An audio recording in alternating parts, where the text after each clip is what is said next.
时值北宋年间，国运昌盛，宋帝大寿，各国使臣纷纷进入中原进献宝物。西夏王偶得传说中可助飞天的碧落羽衣，为与大宋建交，特将宝衣进献宋帝。宋帝命梁王前去接受。停！来者可是西夏亲元世子与长河郡主？正是。尔等又是何人？此乃我大宋梁王，特在此地迎接宝物回朝。我兄妹二人奉我王之命，将我西夏至宝碧落羽衣作为寿礼献给宋帝。祝大宋皇帝鸿福永享，大宋国泰民安，我宋夏两国能够永世交好。碧落羽衣所在何处？正在这铁棺之中。大胆！一派胡言！相传七彩之城，穿上即可飞升成仙的碧落羽衣，怎么可能在一口死棺里面？尔等莫非是假冒使者？我兄妹二人奉命前来送礼，何来有假？难道你看不到马车上的七夏王旗？特授之礼竟然放在铁棺，实在属是不祥之礼，是何用意？王爷，且容我道明原委。这碧落羽衣乃是天物，需用大厦之物承载，我等运送之人才可承受宝物之万福。梁王若是不信，开棺验宝便是。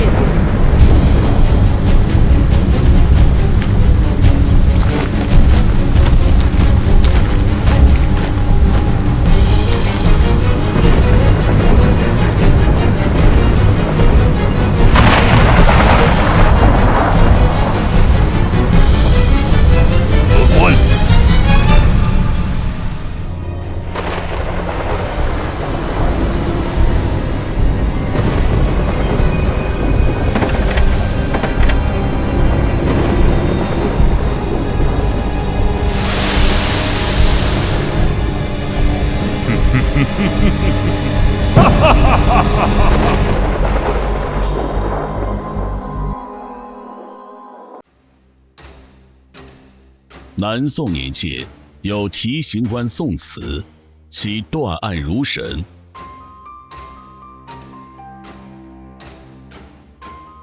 宝庆2年，破金陵无头飞尸案；宝庆8年，在江陵断13大盗案；又在绍定4年，平庞太师王灭门惨案，为百姓所称奇。其断案重视获取物证和案情的推理，案情疑信未决，必反复深思；对于细节疑点，必加以推敲，反复斟酌。其所在巡查州县，皆被之为雪渊禁地。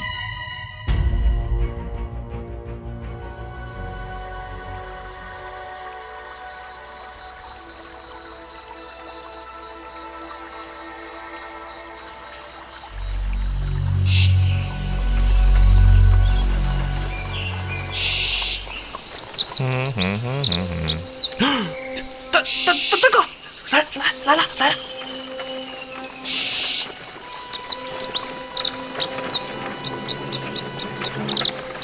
大哥，这是棺材啊！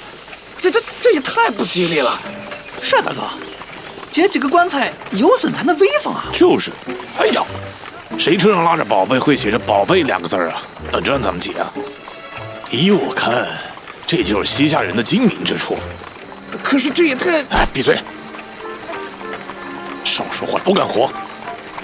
开始干活！干活！干活！哎呀，走！走！算一算，时辰也差不多了。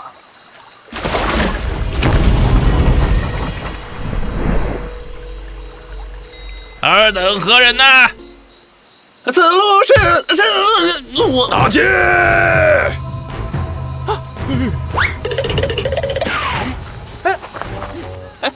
大哥，他们怎么跑得比兔子还快！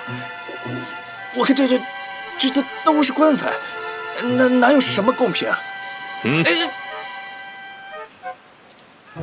我就不信有人这么倒霉，一次死全家。宝贝肯定在棺材里，给我搜！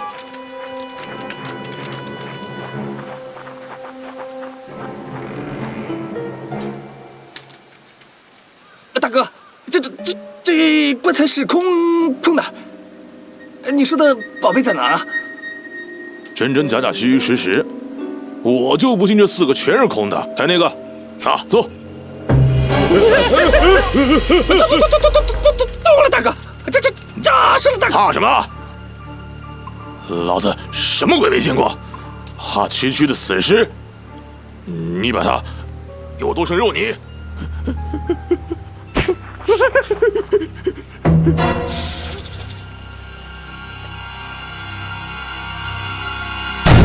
哎呦！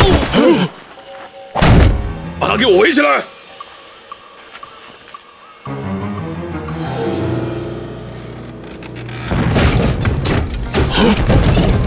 哎呀！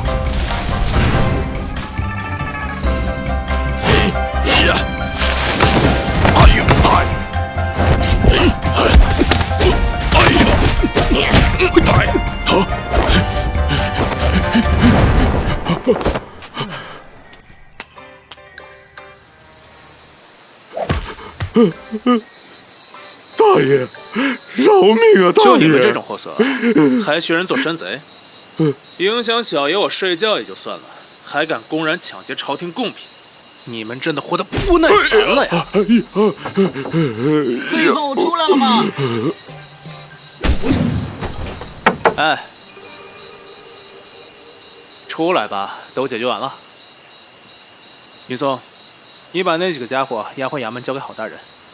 我又要去找你家公子了。知道了。好你个宋子啊！我替你以身犯险，你在这里躲清闲？怎么还没打够啊？你就不怕是哪个武功盖世的劫匪打得我满地找牙？几个不成气候的毛贼，怎么伤得了我们少将军呢？哼，这还算句人话。鱼烤好了，吃吧。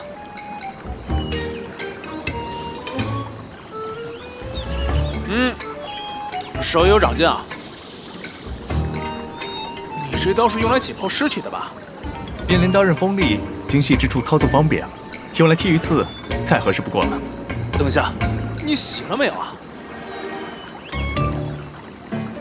你说呢？你，宋慈，你个王八蛋！快走吧，后面还有大鱼呢。宋慈，你说的什么大鱼啊？别管了，到了你就知道了。哎，别又叫我抓小毛贼啊！官家深沉，普天同庆。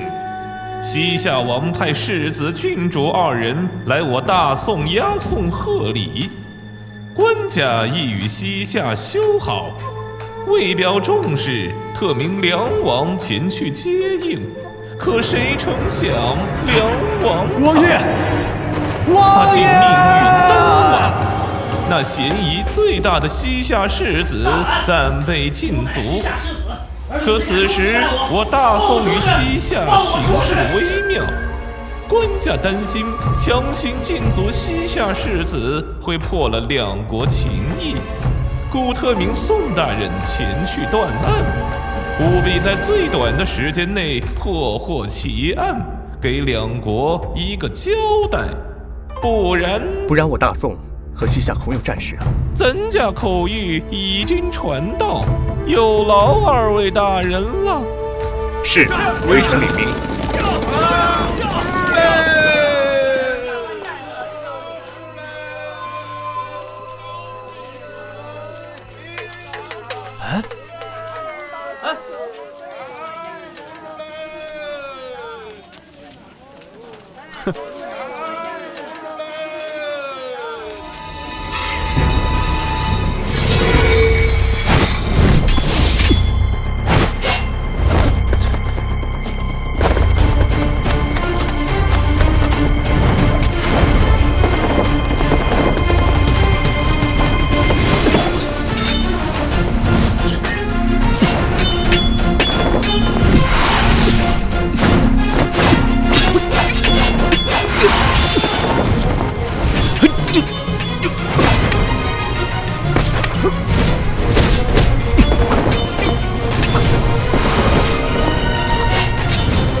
情况？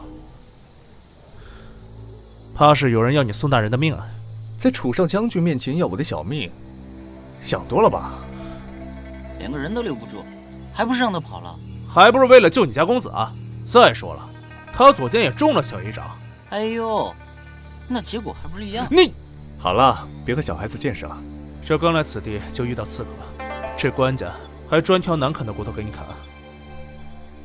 不管了，去宝石看看。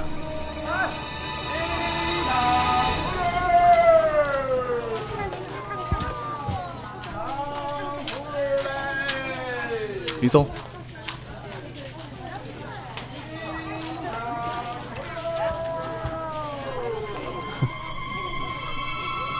真的假的？你亲眼看见了？当然了，那还有假？我是真的瞧见了他飞上了天。你不信啊？你问王大，当时他也在场啊。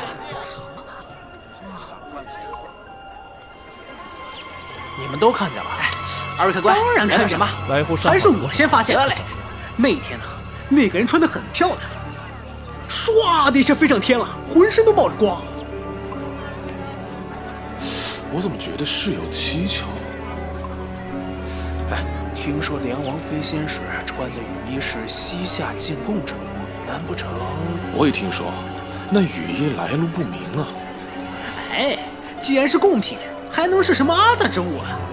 我听说那是从一个商朝大墓里挖出来的。二位客官，哎呦，不是说那是天女飞天落下来的衣裳吗？能这么说？那可是给上面的。可这要是知道了，那可不是犯了忌讳。小点声。哎，若不是梁王先穿的雨衣，那飞天的是……哎，吃茶吃茶，这些不该咱们讨论的事儿啊，莫要多嘴。哎，对对对。当今官家贤德，这天老爷呀，都换出雨衣为咱们官家做寿呢。哎呀，来，吃。哎，你说刚刚他们所说的是不是真的？普通百姓都会想得到，西夏皇帝怎么会如此明目张胆？现下边关吃紧，宋金关系一触即发，西夏自保还来不及，应该不至于干这等差事。李松，公子，你看，这里呢，便是当日梁王案发的客栈。吾有客栈，有儿当其无，有点意思啊。公子，这里便是案发地，时间紧迫，只查到这里还住着大理国来送的使臣。给点吃的。啥？给你吃的。道长，谢谢。哎，云松兄弟。这位便是我家公子，提刑司宋慈宋大人啊，参见宋大人，小道玄色，贵客上门，有事愿意。道长客气啊，初到宝地，多多叨扰了。臭死了！哎呀！大胆！你是何人？你可知我是长河郡主的贴身侍卫？狗仗人势的东西！可知这是我们大宋的土地？你们是谁？为何要多管闲事？回郡主，这位是大宋提刑官宋慈宋大人。你就是大宋皇帝派来查办我兄长案子的提刑官宋慈？见过郡主，朕是下官。这位是我大宋少将军楚天阔。少将军年少气盛，郡主切莫一般见识。我们西夏人直爽，说话不爱拐弯抹角。日期已到了，那就赶紧办我兄长的案子，我们兄妹二人也好回西夏复命。这地方，我真是一天都不想多待。下官定当尽力而为。如此刁蛮任性的郡主，也能派来做使者？八成是来我大宋择选夫婿的吧？小心人家抓你回去做西夏驸马爷。我呸！小爷就是一辈子不娶，也不娶这么个品行的郡主。哎，我说，你这吾有客栈的掌柜面子可不小啊，什么客人都有。小道不敢当，这间铺子是10多年前师父所建，师父道法深厚，广结善缘。师父家羽化后，小道才蒙了祖业。道长谦虚了，可否带我二人去看王爷和贡品？小二，哎，去通知军爷，提刑大人到，让军爷速去阁楼。大人，请随我来。有了，道长。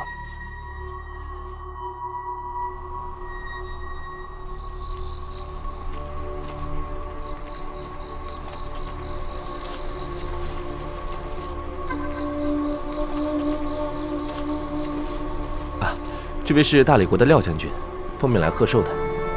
半月前于此住下，只是他夫人得了顽疾，说是治不好了，也就带出来散散心。请帮二位。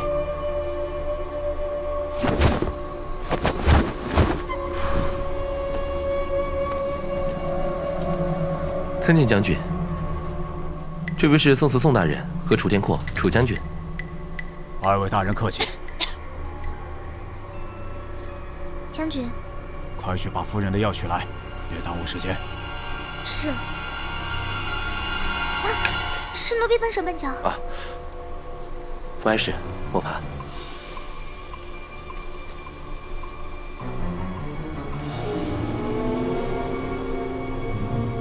道长好手艺啊！只是山野粗人，会一些编织之术而已。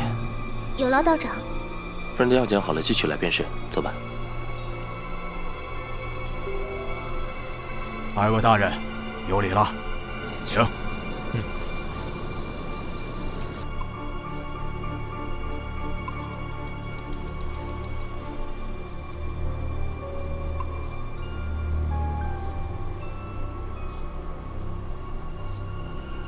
将军是受伤了吗？将军若是不嫌弃的话，让末将帮你看一看。陈年旧伤了，不劳少将军。下官刚刚接手梁王一案，如有叨扰，将军见谅了。宋大人有事，不妨直说。敢问王爷事发当天，将军是否在客栈呢？没有，我当时在驿馆安排贡品运送，驿馆的小官都可证明。那将军夫人可有同行？夫人身有顽疾，在来到这里便很少出门，更不可能参与此事。大人，小刀可以作证，夫人平日极少出门，夫人营役事务都是女使在帮忙操办。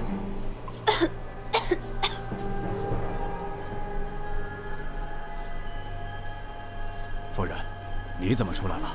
我见云霞半晌未归，方才外面嘈杂，我担心出什么事。有我在，别怕。夫人，夜深路重，还是早些回去休息吧。将军，这位是夫人吗？正是内子。夫人，这位是大宋的提刑司宋慈宋大人。扰了将军和大人的雅兴，我先回去了。无妨，夫人，既已来了，便一同喝点茶吧。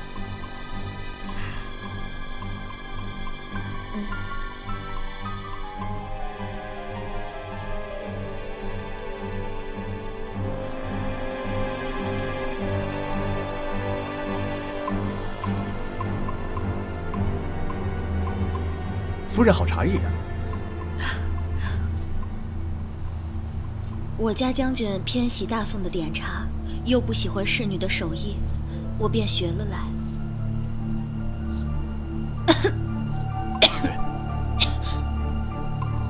将军与夫人当真是恩爱和谐，羡煞旁人呢。夫人身体不宜长久吹风，也到了该服药的时辰了。本将军就不叨扰宋大人了。给将军添麻烦了。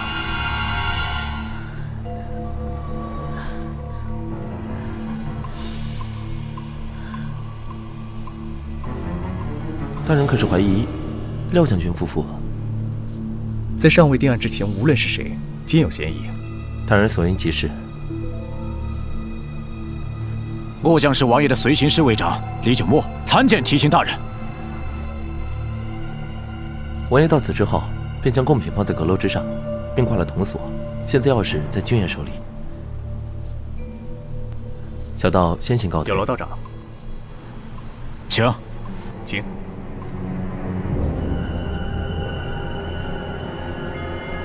好特别的香味啊！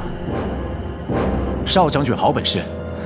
我们家王爷素来喜欢熏香，每日穿的衣物若无提前熏香，便不会穿。可能是我们王爷身上遗留下来的。王爷还真是喜好特殊啊！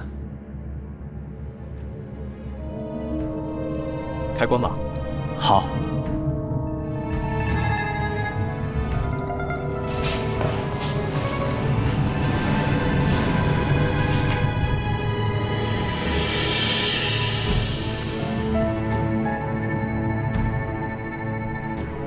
将军，钥匙交由我来保管吧。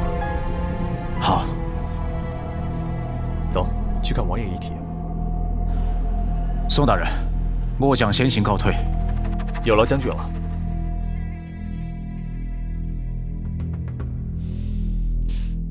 他这是将，死前便是这一副表情，死后就会僵硬，定了刑。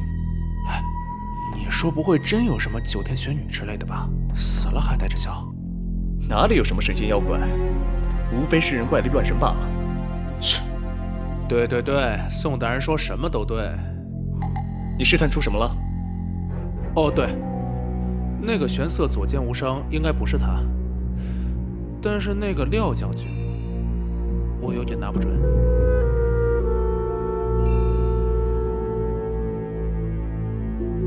官家大寿，各国来朝，如今正值多事之秋，有人从中作梗也不好说。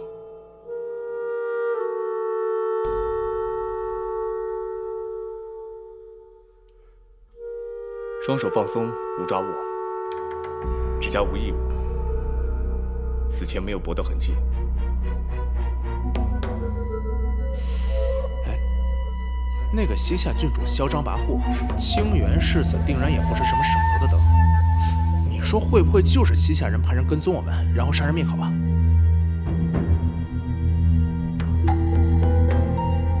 也不是中毒啊。你看我干什么？好好好，真是一个字都不愿意说。没有重伤，也不是中毒。那他是自杀？一个人想自杀是不可能不借助外力的。谁？大人饶命啊！大人饶命啊！这是怎么？是谁如此大声喧哗？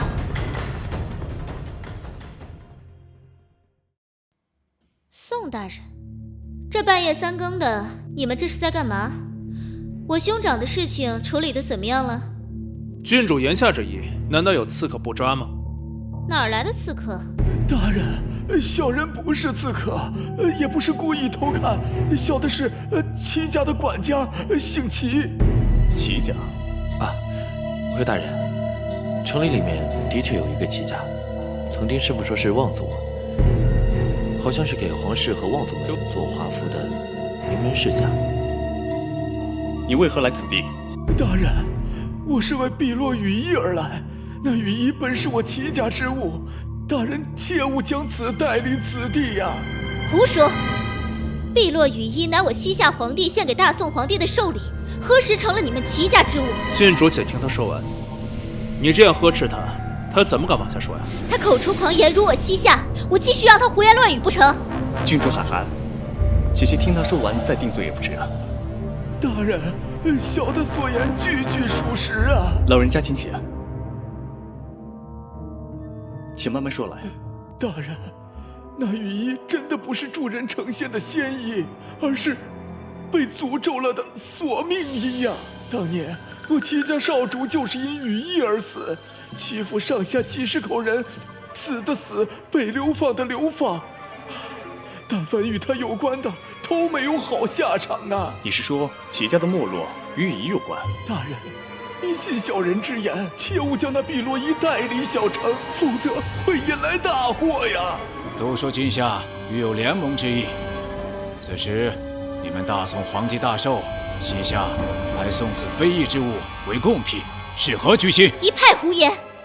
廖将军可是血口喷人，还有你们先是不分青红皂白就将我哥哥软禁，现在又污蔑我们西夏，你们又是何居心啊？郡主莫气，我大宋绝无半点怠慢之意，只是王爷如今死因不明，世子也无法自证清白。容郡主让我调查清楚，还世子一个清白。好，我便给你3日时间。3日之后，如果再查不出真相，我们西夏也不是好惹的。报应啊！报应！齐家是报应，梁王是报应，泄露了天机也是报应啊！你倒是说的详细一点啊！报应！大人，老者把手报应啊！今夜不宜早晚，有劳道长安置一间厢房给他，明日再上。报应啊！随我来吧。报应！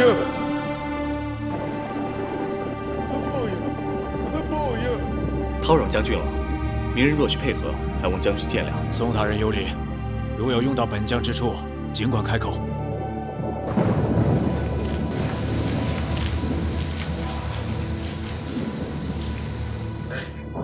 唉，哪一个都不是省油的灯。暴雨之前，必将雷声滚滚。公子，公子，出事了！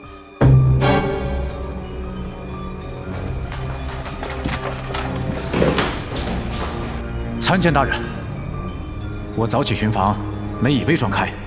我进门巡查，便是如此情景。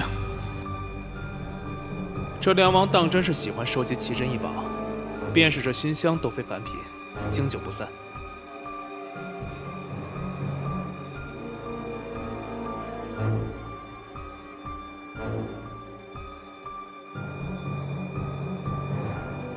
一刀断舌，血液倒流窒息而死。莫非真是老管家昨晚说了不该说的，遭此厄运？公子，难道真有报应一说不成？报应二字如果公道，便无需刑狱之事了。云松，交代你的事有消息了吗？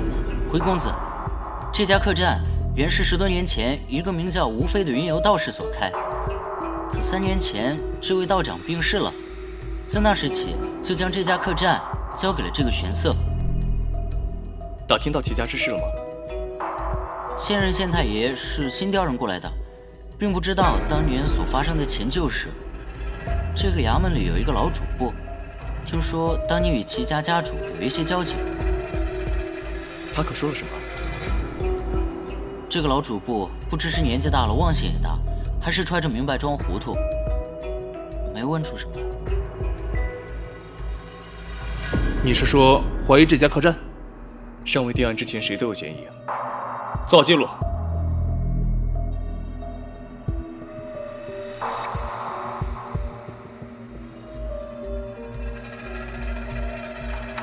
走吧。哎，你后面有什么打算？听故事呀。听故事？哎。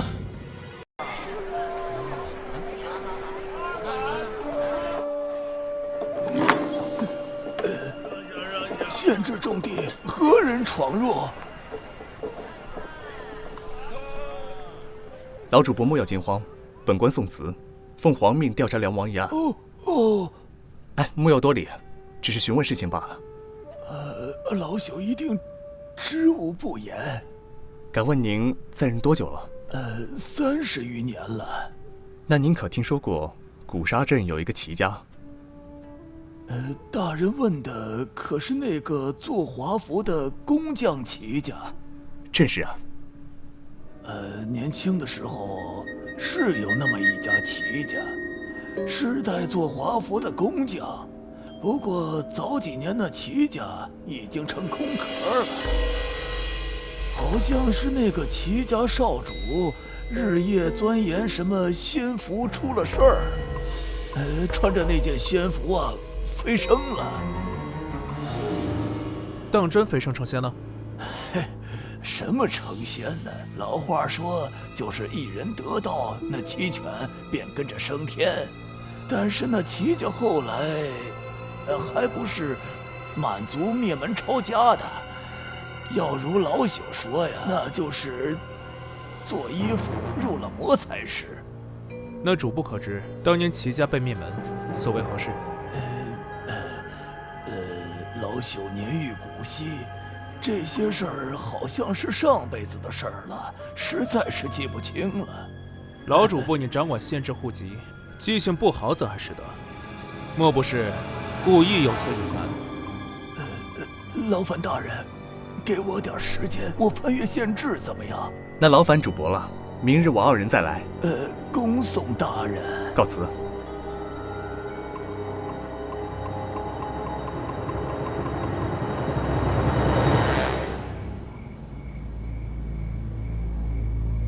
照我说呀，那老主簿肯定知道些什么，就是故意不肯告诉我们。你既已知道，又何必自寻烦恼？那你就不查不问了？他不是允了吗？明日再去，等着便是。宋慈啊，你当真是一点都不着急啊？还剩2日啊！你告诉我，你到底知不知道线索？别急，马上来了。公子，这是什么？重吗？这不是廖将军后院的茶果吗？你俩拿这个干什么呀？是啊，尝尝。云松，今日够慢的。好了，公子，我下次注意。哎，我说，合着你俩查半天就查了这个呀？嘘，小点声，别让人听见了。好了好了，我家公子啊，上午去调查廖将军夫人今日的行踪，我去了驿站。案发当日，廖将军从未离开过驿站。去调查夫人之时，在他身边的侍女那儿听说，夫人近日并不怎么进食，只是买了这些东西才会多吃一点。可是这些点心都是当地才有的特产。然后呢？廖夫人很可能便是当地。就因为这些茶果？一个人即便隐藏的再深，他的语言和习惯都会藏着过去的记忆。廖夫人的茶点记忆便是如此。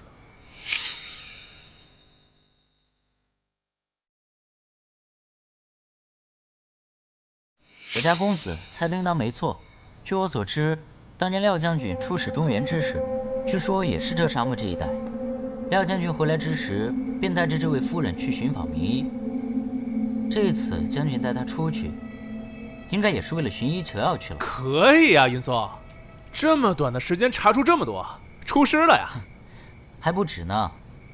我去驿站之时，听说当年齐家少主齐鲁之事，并不是什么飞升成仙，而是受到了什么诅咒，被那羽衣勾了魂魄，坊间到现在都没有传闻。据说当年是被梁王压了下来。当年齐家之事，梁王也有所参与。对，公子。当年这个梁王与齐家差点结成亲家，齐家少主被羽衣勾了魂魄，之后齐家灭门之事，估计8成与梁王也脱不了干系。怪不得这么大一个家族被灭门，一点民间风声都没有。不过这羽衣既然跟齐家有关，可怎么又和西夏扯到一块去了，还成了贡品？难不成西夏真动了什么不该动的念头？西夏如果有暗害之心，干嘛用自己的贡品啊？对了，当年廖将军出使中原之时，正是20年前，也就是那时，梁王也在这个小镇待了一段时间，之后齐家大变。这当中必然有我们不知道的牵连。云松，你也累了，去休息吧。是，公子。你说会不会是那廖将军和梁王积怨已久，趁此机会痛下杀手？廖将军不是一直在驿站吗？对啊。哦，我知道了，是廖夫人。廖夫人装病，趁此机会掩人耳目。你说一个重病之人，谁会怀疑吗？一切没有证据的时候都不可以下定论。反正所有关键都与羽衣有关。宋慈，你看，那不是那个蒙面侍女吗？她去哪儿了？走，去看看。好。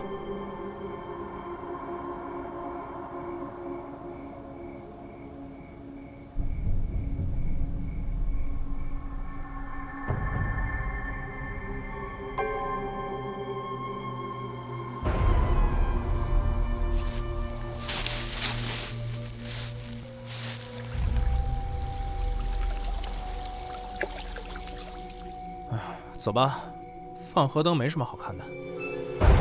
哎，你看，走。你要干什么？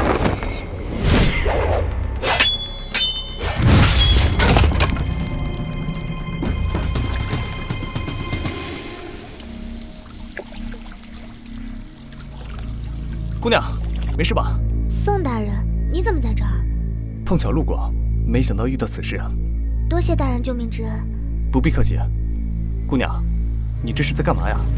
回大人，这是奴婢家乡的习俗，月圆之夜放出河灯，可以为已过的家人祈福。再过几日是本家家主忌日，夫人身体不方便，奴婢替夫人操办。廖夫人的家人都不在了吗？夫人在遇到将军之前是个苦命之人，夫人一家遭奸人迫害，夫人也险些没命，多亏了将军相救，夫人才得以新生。没抓到吗？跑了。此人对地形极其熟悉，肯定是事先有所准备。无妨。敢问姑娘，廖夫人可是本地人？大人怎么知道？大人怀疑我家夫人？姑娘是夫人的家山使女。方才你说，在河里祈福是你家乡的习俗。看这一河的河灯，想必这里便是你的家乡吧？还有，你说廖将军救廖夫人，可是在20年前的古沙镇。夫人身患顽疾，绝做不出害人性命之事。姑娘莫怕，我什么也没多想，你只需回答我是或不是便可。奴婢与夫人确是古沙镇人，夫人与将军相识也的确是20年前。那姑娘可曾听过齐家？奴婢一介贱民，并不知道什么齐家。大人如果没什么事，奴婢就先回去了。夫人还等着服药呢。路上小心。还没问完呢。这廖将军一家一定有嫌疑。不过，这廖将军如果是黑衣人的话，那为何要刺杀自家婢女啊？我心里也有大概，只是缺少一些证据。是谁啊？一切尚无定论。又是这句。我好心提醒于你，你竟如此不识好歹！你辱我夫人名节，还要我感谢于你？郡主真的误会了，小刀与性命发誓，绝对无任何越轨之事。你们中原人讲究敢做敢当，如此阿杂之事都做了，还讲什么清白？你血口喷人！如若你不是个女流之辈，今日我便杀了你！你敢？请慢。宋慈，你倒是来评评理。我撞见这小道士和廖夫人的奸情，好心告诉廖将军，他却怪我侮辱他夫人名节，还要杀了我。郡主一口一句，别人一句，自己却不注意言行，不觉得有何不妥吗？你，道长，到底发生什么事了？大人明鉴，方才夫人到了服药时间，我见云霞姐姐一直未来取药，怕药放久了，过了时辰影响药效，我便亲自送了过去。当时只有夫人自己在房间，我等夫人喝完药便出来，撞见了郡主，郡主便说我与夫人有苟且之事。如若没有苟且之事，夫人出门为何要拉着你的手？刚才夫人晕眩，我怕夫人摔倒，便上去搀扶。为了狡辩，你怎么说都行。我看此事简单，将军，将夫人请出，误会便可解除了。夫人得知此事，气急攻心，险些晕死过去，方才缓过来，此事不宜再打扰她。宋慈，还有1日便到了期限，如果定不了我兄长的罪，便放了他，否则边关战事再起，怪不得我们西夏。宋大人，本将就不与你闲话了，先回去看看夫人。将军请便。道长可是一直在这大堂之中？我给夫人送完药之后，就来到大堂，遇见在此等候的郡主。那将军是何时回来的？将军来过不久，郡主正发难于我，宋大人就回来了。没多久。宋大人，如果没有别的事，小道先行告退。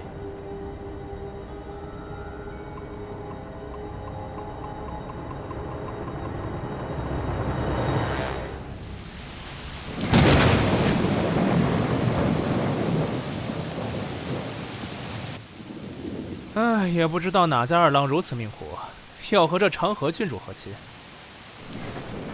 少将军和郡主也很般配啊。我呸！我告诉你啊，我就是娶你，我也不娶她。你还有这种想法呢？哼，你想得美啊！老实说啊，这个长河郡主骄奢放纵，树敌无数，我真担心她会出什么乱子。能出什么乱子呀？还能上天不成？真上天了！天上是不是有什么东西啊？那么大一个郡主，你没看见吗？啊，快走快走！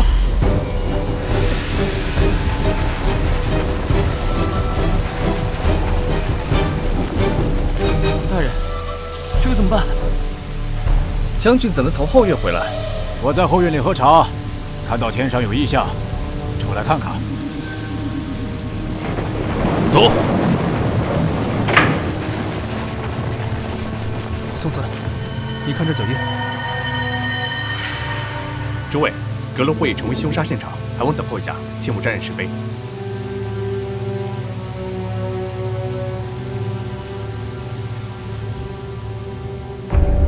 看这脚印，只有郡主一个人。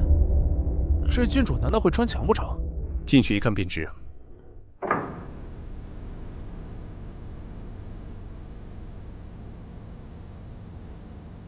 看这脚印，当真只有郡主一个人。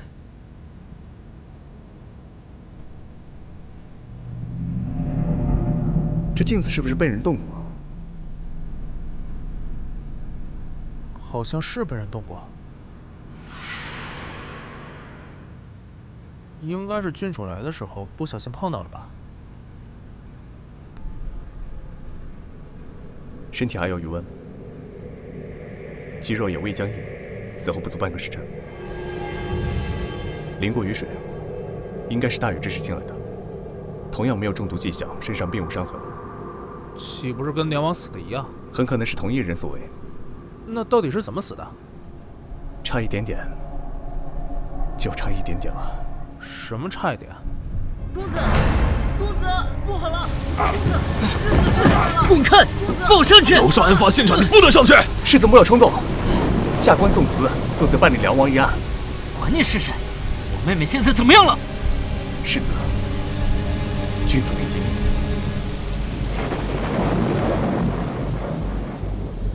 是谁？是谁杀了我妹妹？你，一定是你，廖振坤！定然是我妹妹撞破你夫人的奸情，你才杀了她！世子，事情尚未定论，切莫做不可挽回之事啊！你们不相信我，进我的族，我都忍了。可如今我妹妹这样，要我如何忍？除非你把她交由我处置。郡主出事之时，我一直在后院散步，怎会出现在阁楼之上？凭你的身手，完全可以杀完人以后快速回到后院。这阁楼的钥匙一直是宋大人掌管，并且这么多人都只看到只有郡主一个人的脚印，我又是如何杀了他的？若有心杀他，你自然办得到。世子这是要强加本将杀人之罪，你西夏一而再再而三的侮辱本将，我大理国也不是如此好任人欺辱的。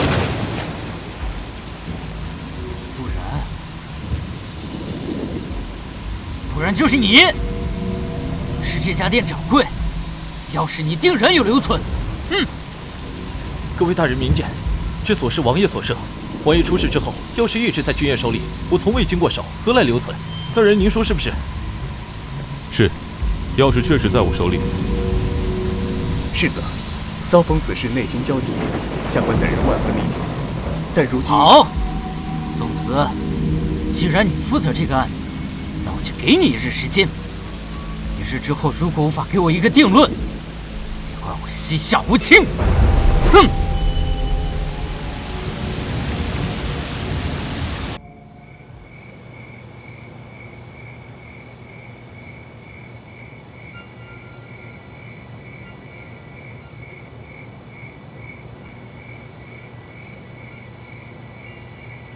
那世子也太欺负人了！1日，就1日，该如何破案？这不是欺负我们家公子吗？哼！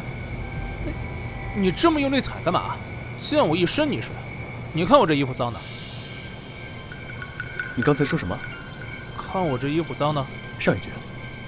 你这么用力踩干嘛？溅我一身泥水。用力踩水，溅起泥沙。对呀。哎，公子。你在看什么呀？脚印。脚印怎么了？他告诉了我谁是凶手。不着急，等我定了死因，告诉你们。你真是要急死我呀你！梁王死时已久，错过了黄金时间。可是郡主不同，如何在短时间内做到无外伤、不中毒、不窒息的自然死亡？这是……云松，把我工具取来。好。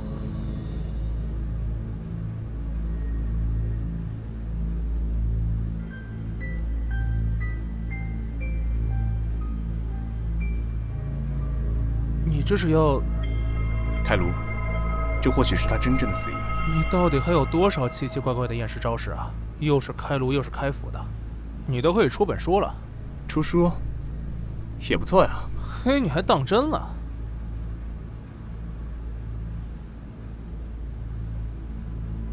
公子，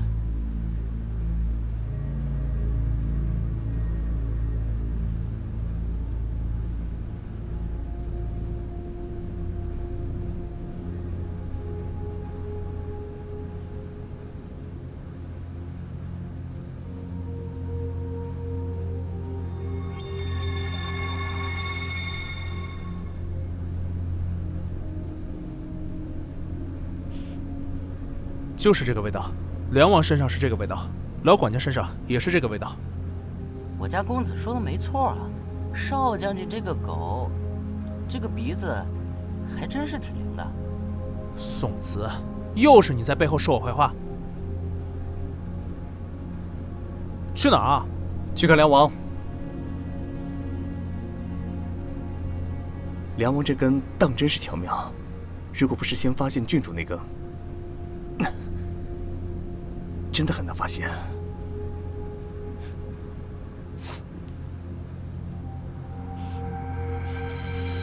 这香味，我好像从没闻过。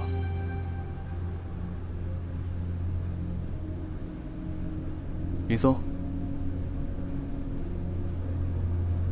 将白色粉末全部取下。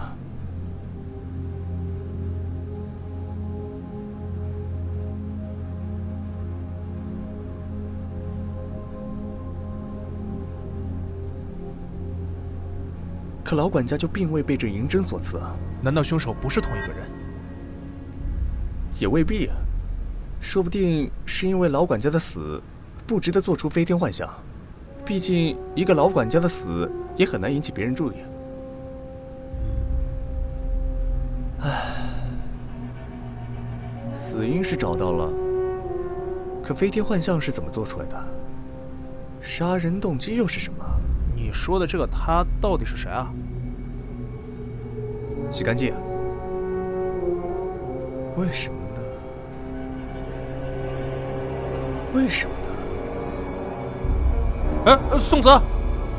哎，宋慈，你跟我说说，你到底怀疑谁啊？廖将军？廖夫人？世子？小道士？哎，宋慈，这……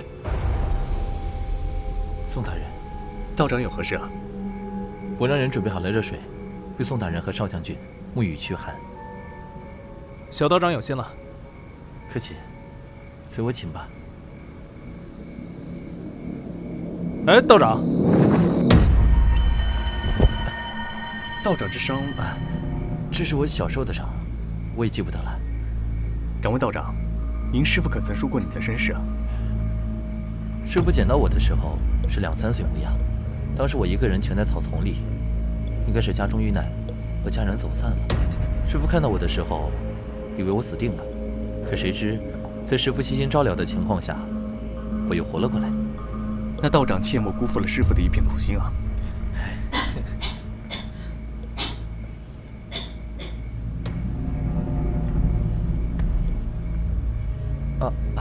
大人莫要误会，我与廖夫人有过几面之缘，夫人很随和，只是单纯的希望她可以好起来。本官没有误会。敢问道长，可知夫人得了什么病啊？这个我就不清楚了，但天气冷，夫人就咳得更厉害了。咳这么厉害？莫非不是痨病吧？不会的，夫人的使女都很健康，廖将军也没有避讳，将来不会是老疾。谢过道长好意了，本官还有事要办，告辞了。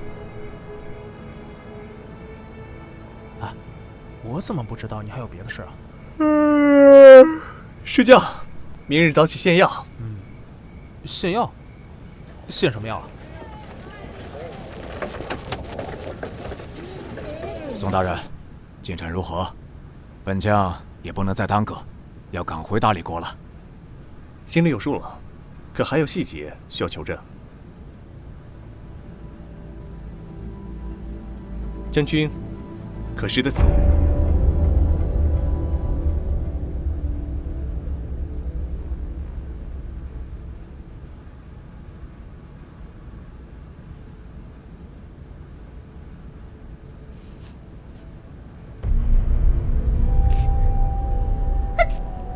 哟，姑娘这是怎么了？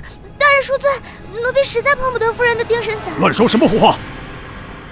姑娘莫急啊，方才你说的是夫人的药。宋大人，不用为难他了。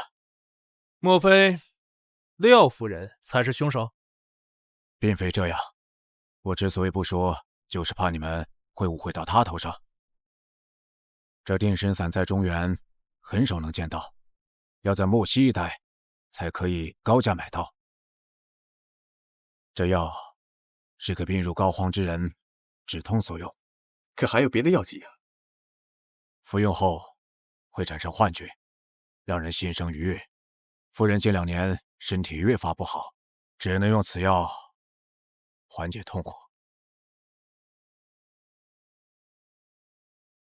多年的顽疾了，伤了底子，治不好了。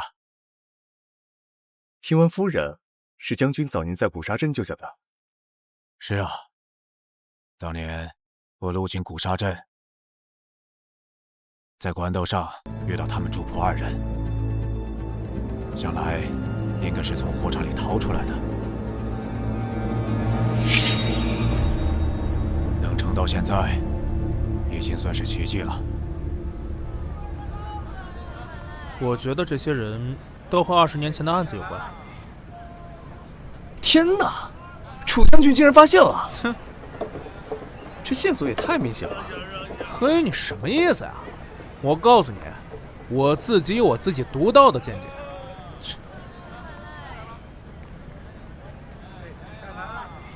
谁家的肥猪真晦气！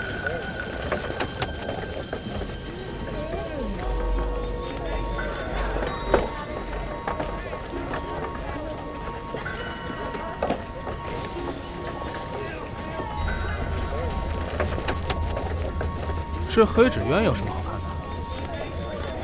快走吧，都什么时辰了，一点都不着急。你自己耽误的。来酒。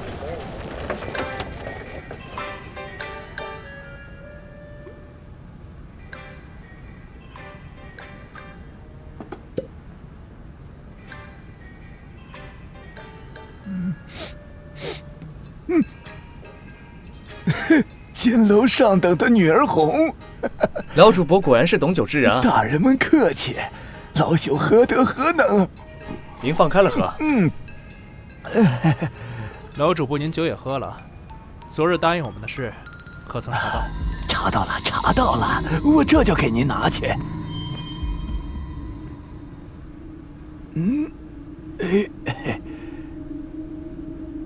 你看。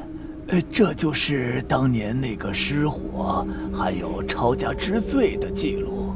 讲起来啊，我和齐家的老爷子多少还有些交情，现在也想起来一些了。昨日还什么都不记得，今日便有些交情，感情是这9重的交情，比齐家老爷要深。大人这是哪儿的话？我就是年岁已高，哎呀，这脑袋不听使。大人莫要见怪。少将军就爱开玩笑，还有劳您说一下齐家之事呢。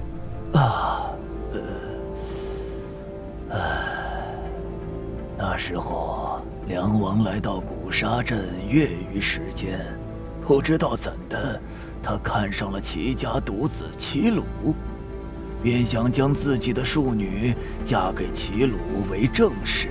这齐鲁家里有一个侧夫人，并且还育有一子，两个人很是恩爱，本来要抬侧室为正室的。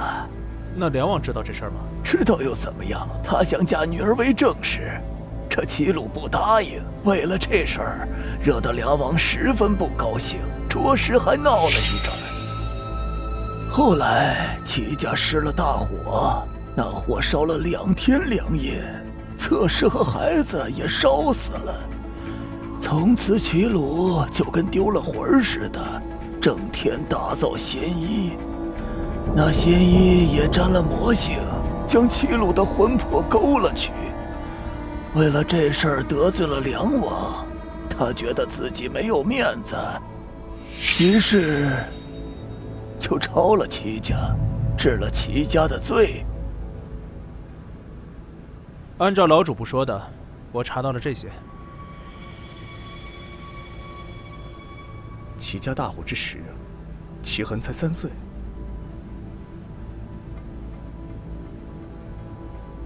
谢过老主簿，那我们先告辞了。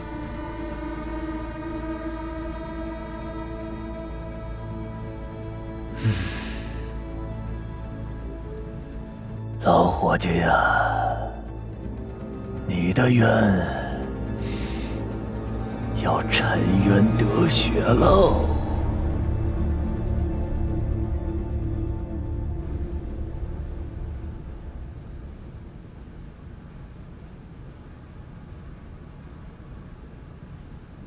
宋大人，一日期限已到，可以定论。本将军已经知道凶手是谁了。谁？正是廖将军。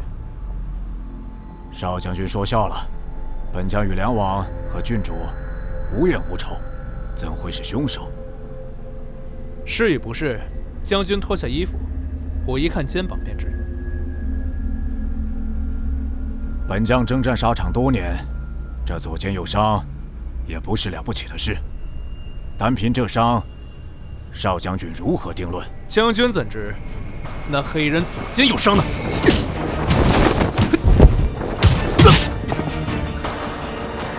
我和宋慈初到客栈那晚，你故意夜里练拳，为的就是让我们发现你并无伤势。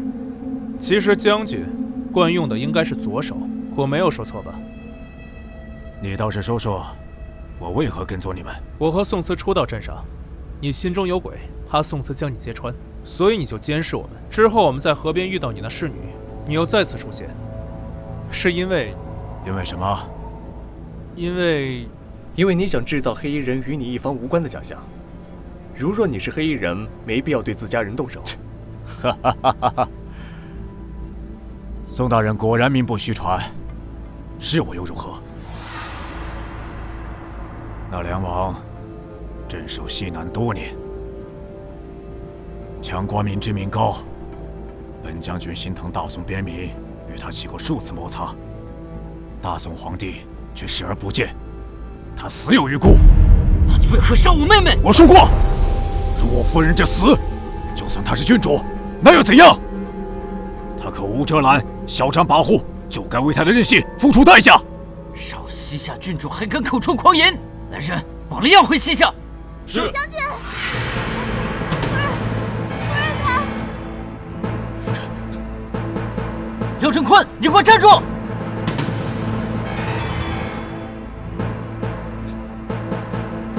夫人，好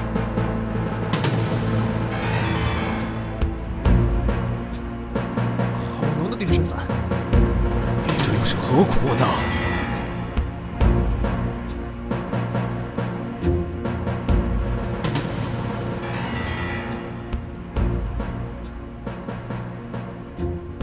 郭亮服用定神散中毒，脖颈处没有暗焰伤痕，是自愿服下。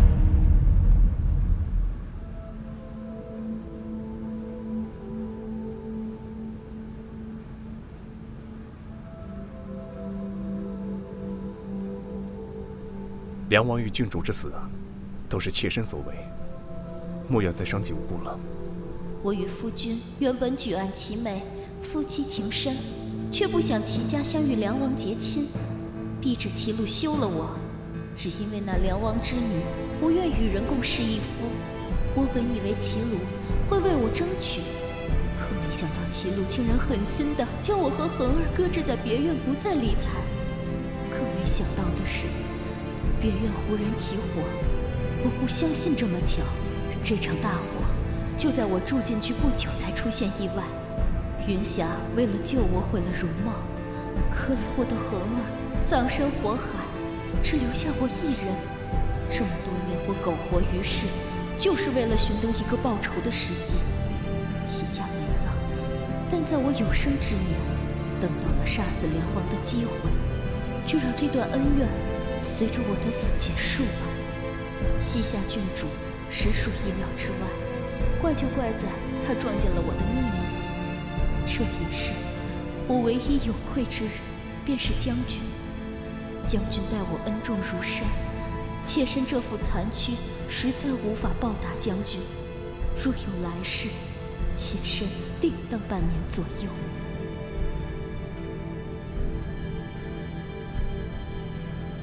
我也只知道，我无法代替他在你心中位置。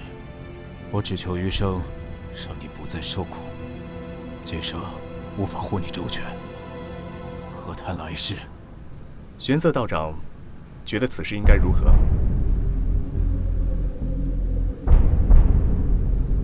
依世子之见，此案应当如何定夺？罪妇胆敢杀害我西夏郡主，虽死但仍不足泄愤，尸身应当碎尸万段。我看谁敢！我看谁敢动我母亲！我必是死也要拉他陪葬！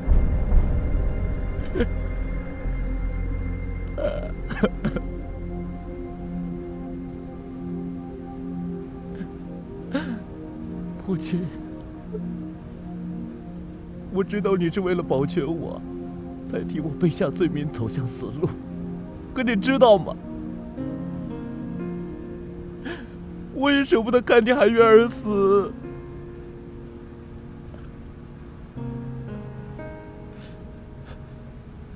你母亲本以为你并不知晓身世，但觉察你为齐家所做之事时，便已经开始筹划今天之事了。我本以为我替你挡下，便可还他平安，他真傻，他到底还是不愿欠我。谢大人对母亲的怜惜之情，这份大礼，请和来世再报。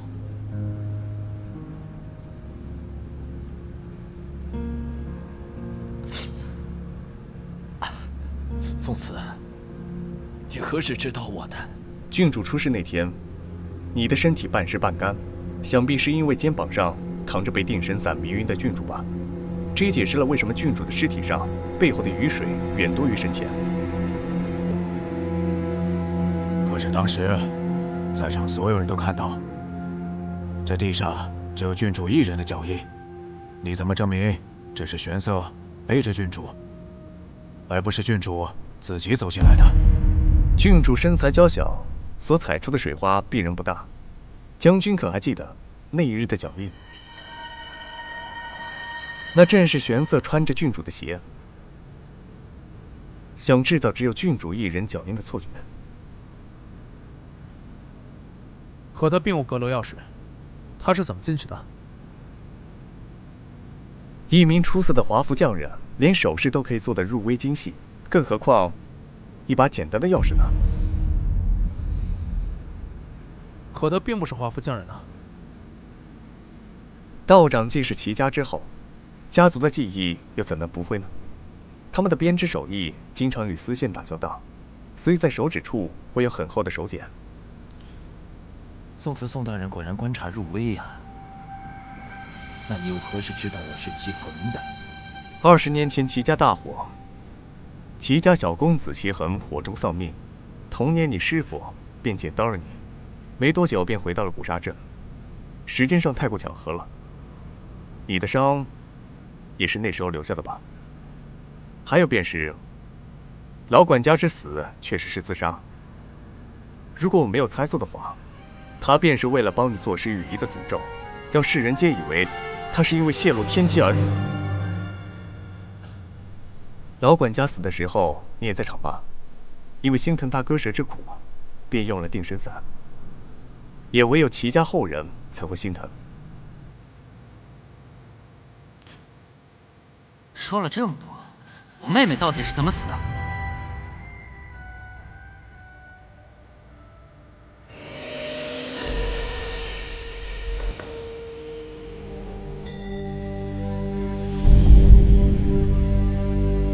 银针入炉，将沾有定神散的银针刺入炉内，便是郡主和王爷的死因。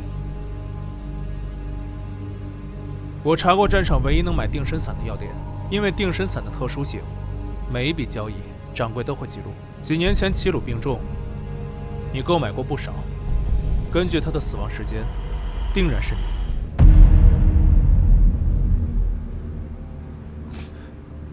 其实很多年前，我早就从老管家的话语中无意间猜到我自己的身世。几年前，父亲仙逝，他将所有告知于我。其实20年了，父亲每天活在自责中。他年他为了保全我和我母亲，佯装冷落我们的样子，就是为了保全我。可谁知道那丧心病狂的梁王烧了我们家的别院，害死我父亲。那梁王得知传说中我父亲制作了能飞天的宝衣，便让我家交出碧落羽衣。其实那碧落羽衣是我父亲给母亲抬正式的礼服，我父亲不舍得交出来，给了他一件假的，并将真的羽衣为母亲做了一个衣冠帚。梁王得知后，都杀我家满门，毒我家所有人。父亲本来万念俱灰，就一死了之。可老管家带来消息，说云霞姐姐将母亲救了出来，并被将军救走。老管家拼命把我救了出来，让父亲才有了一丝求生的希望。这20年了，父亲多少次想去找母亲解释，他不敢去见母亲，他怕母亲不原谅他，至死不敢相见。夫人一直在等你父亲，他想亲口告诉你父亲，他想要的并不是什么权衡之计，而是同甘共苦的陪伴。你们这幕戏唱的着实感人，可我不是来看戏的。宋慈，那最后一步飞天幻想是怎么做到的？世子请稍后。李将军在，将廖将军和玄色道长关押牢房，听候发落。是，来人，拿下。是。别碰我，我自己走。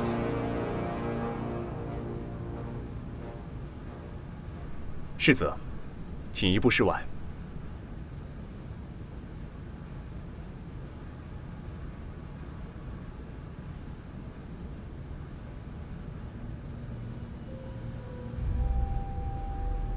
我说，你们宋慈宋大人到底在搞什么鬼？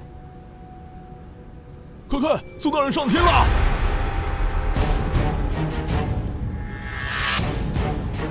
宋慈，宋慈，你没事吧？你看看，你吓死我了，我以为你上西天了呢。放心吧，我好好的。你到底是怎么做到的？那天我在停尸房内巡查线索的时候，无意间发现了这个小机关。打开之后，发现了一个小孔，与铜镜正对着。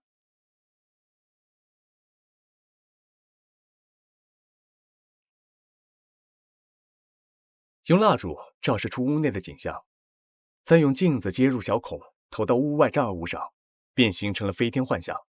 可是，这屋外并没有可投射的物件。公子，公子，公子，公子，怎么样？这便是投射的障碍物了。一开始我也没有想明白，直到后来见到黑色纸鸢和路边树上被线勒住的痕迹，才破解了这个手法。玄色也是利用这个纸鸢座完成了飞天幻象。朕真该学学你宋慈那个什么开颅手法，好好看你宋大人脑袋与常人有何不同。什么案子到了你手里都不是问题。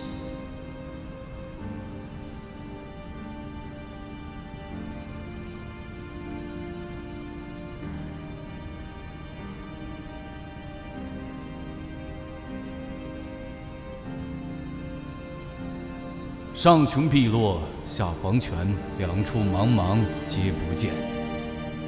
罢了，这齐家也算是可怜，赐他们一家3口合葬一处。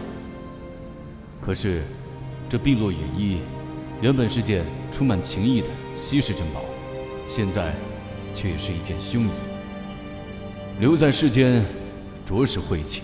处理了吧？是。